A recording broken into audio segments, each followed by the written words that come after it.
En el nombre del Padre, y del Hijo, y del Espíritu Santo. Amén. ¿Quién como Dios? Nadie como Dios, querida familia misionera del amor de Dios. Tengan ustedes un bendecido día en el Señor. Hoy, lunes 14 de agosto del 2023, contemplamos el Evangelio según San Mateo, capítulo 17, versículo del 22 al 27. En aquel tiempo, se hallaba Jesús con sus discípulos en Galilea y les dijo: el Hijo del Hombre va a ser entregado en manos de los hombres. Lo van a matar, pero al tercer día va a resucitar. Al oír esto, los discípulos se llenaron de tristeza.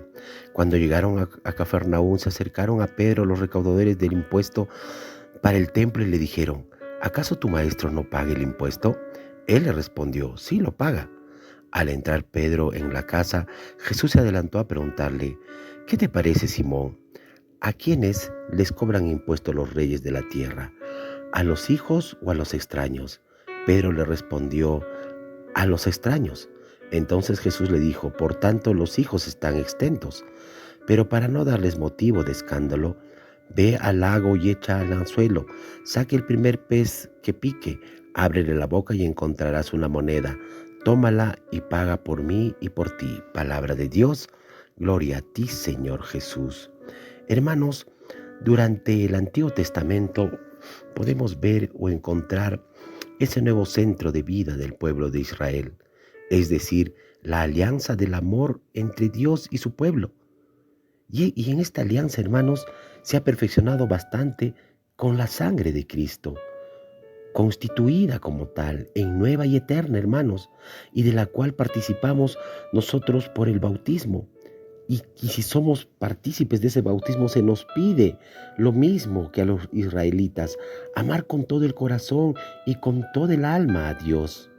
Sería bueno que hoy pensáramos si verdaderamente nosotros estamos cumpliendo lo que se nos pide.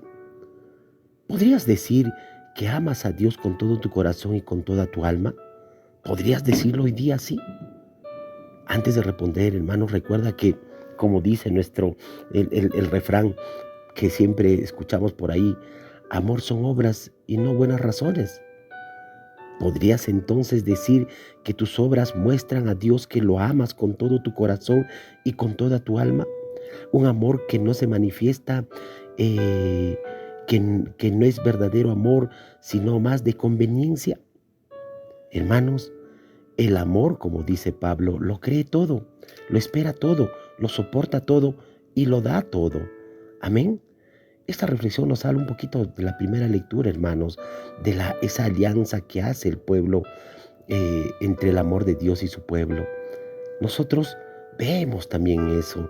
Por eso muéstrale a Dios que lo amas. Dedícate tiempo para orar, visítalo. Está en todos los agrarios, sírvelo. Está en todas las personas, especialmente en los pobres. Atiéndelo. Está en tus hijos, en tus cónyuge, en tus padres, en tu familia. Apártate del pecado, hermano, que lo ofende. De esta manera tus palabras de amor serán congruentes con tus obras. Amén. Y justamente ahí viene pues también el Evangelio, que nos ofrece diferentes posibilidades para nuestra consideración. Entre estas podríamos detenernos quizás en algo que está presente a lo largo de todo este texto: el trato familiar de Jesús con los suyos. Pues nos dice que Jesús y los discípulos caminaban, yendo un día juntos por Galilea. Pudiera parecer algo evidente, hermanos, pero el hecho de mencionar que iban juntos nos hace entender o nos muestra cómo el evangelista quiere remarcar la cercanía de Cristo. Es como cuando ustedes o cuando andamos con los amigos, compartimos, cuando andamos con la familia juntos, pues nos hace ver que tenemos una verdadera cercanía los unos con los otros.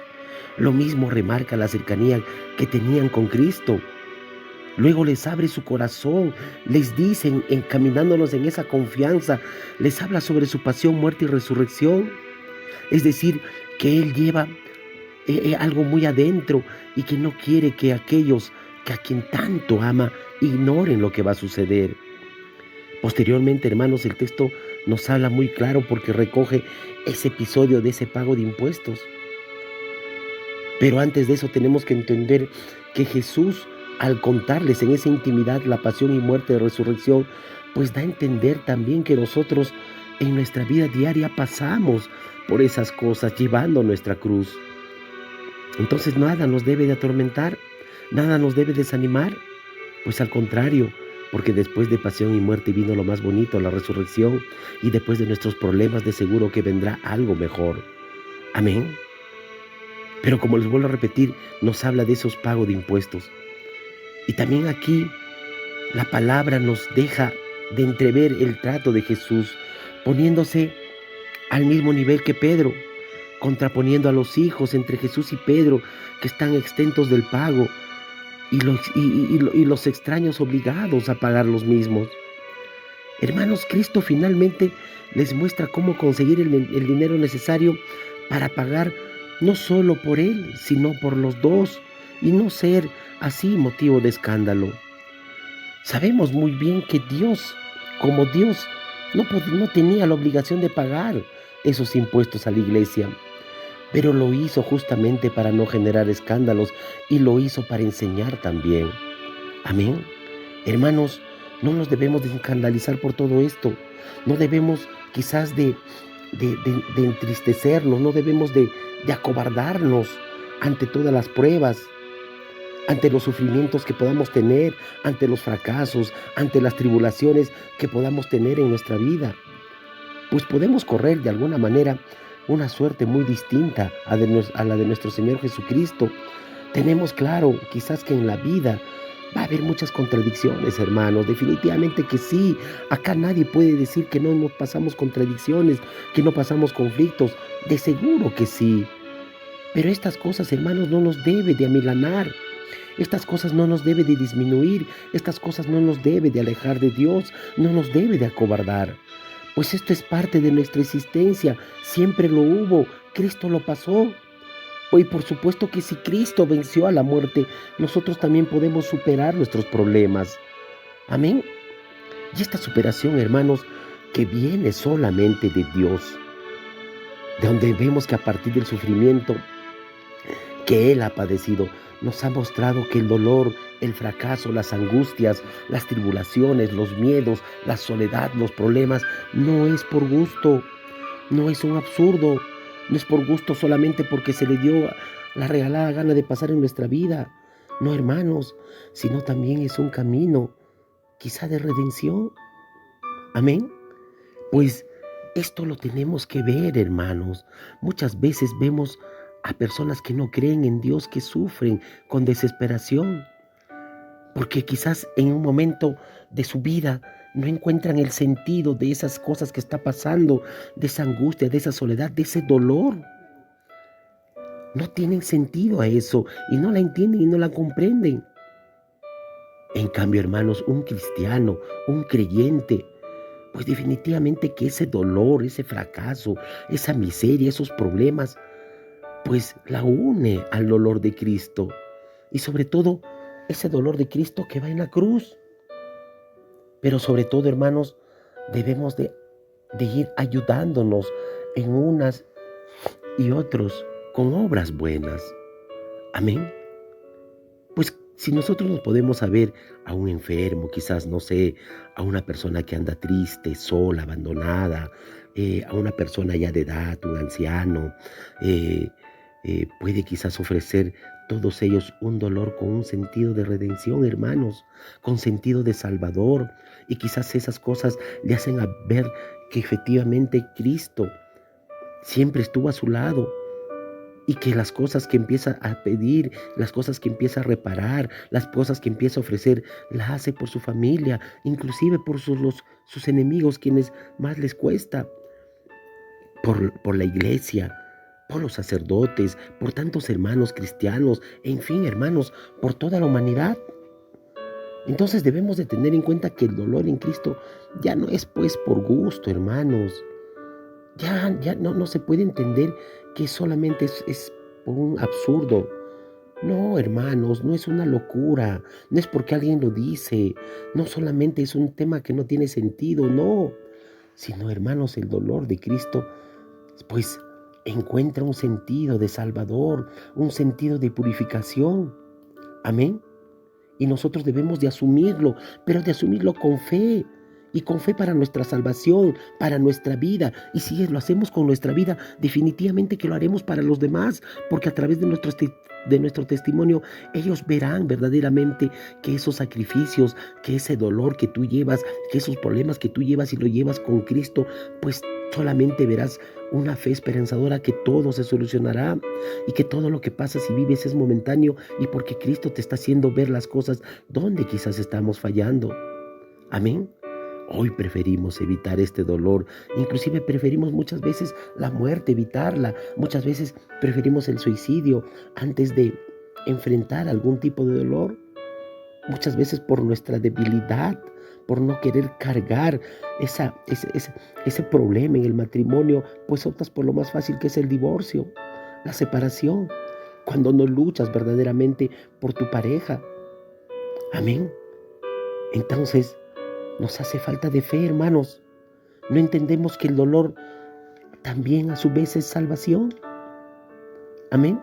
San Pablo decía, hermanos, que todo lo que ocurre en nuestra vida, lo bueno y quizás lo malo o lo no tan bueno, ocurre para el bien de aquellos que aman a Dios.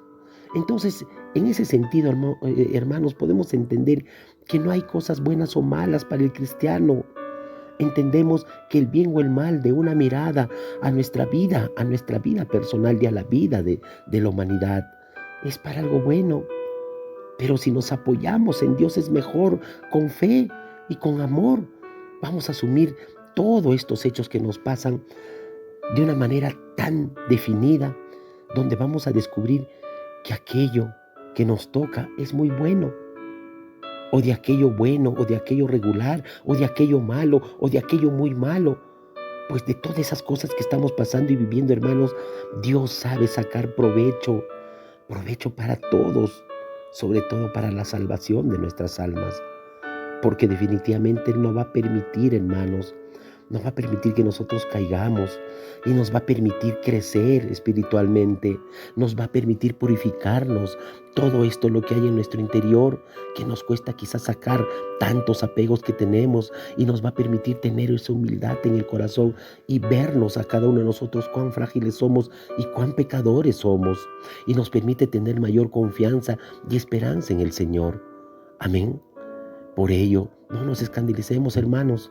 Jamás te escandalices en tu vida de todo lo bueno o todo lo tan malo que estás pasando, pues Dios siempre va a sacar lo mejor en esos momentos. Por eso y miremos con fe y con amor. Pero también veamos cómo el cristiano está obligado a cumplir las leyes propuestas por el Estado, de la misma manera que Jesús lo hizo y enseñó a sus discípulos. Amén. Y es que aún viviendo, hermanos, el reino, estamos sujetos a la vida social, a la vida civil. Y es precisamente ahí en donde nuestro testimonio debe de descubrir una sociedad más justa, más humana y más libre. Es mediante nuestras acciones cómo vamos transformando el orden social, por lo que el pago de nuestros impuestos es una obligación que debemos de cumplir, el acudir a las urnas, al votar en tiempos de elección, el pertenecer a organizaciones y partidos políticos y de servicio, no solo es un derecho, sino quizás una verdadera obligación de cada cristiano. No pertenecemos a este mundo, como lo dijo Dios. No vivimos en este mundo, pero no la pertenecemos. Pero vivimos en Él, claro está, y tenemos la encomienda recibida de nuestro Señor Jesús de transformarle, hermanos. Por eso seamos responsables que todo lo que ocurre o que concierne a la vida política, civil, social de nuestro país, de nuestro entorno, hagamos de él cada uno de acuerdo al don que Dios nos ha dado y utilicémoslos para el bien, un lugar donde esté el amor y la paz y donde sea una verdadera realidad. Señor, dame lo que me pides y pídeme lo que quieras. Amén.